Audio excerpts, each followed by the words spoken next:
ألف لام ميم. الله لا إله إلا هو الحي القيوم نزل عليك الكتاب بالحق مصدقا لما بين يديه وأنزل التوراة والإنجيل من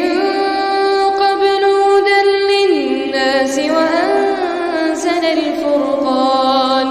إن الذين كفروا بآيات الله لهم عذاب شديد والله عزيز ذو انتقام إن الله لا يخفى عليه شيء في الأرض ولا في السماء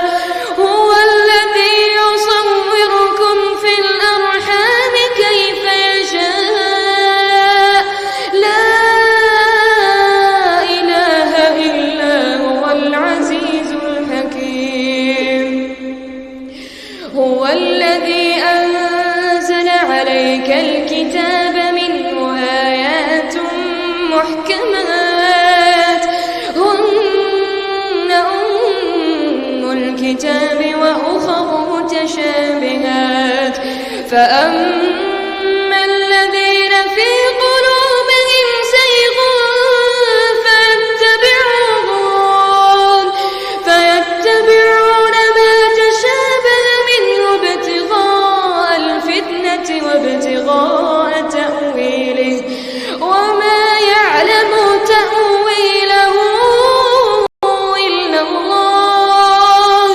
والراسخون في العلم يقولون آمنا به كل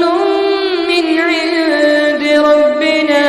وما يذكر إلا أولو الألباب ربنا لا تزغ قلوبنا بعد إذ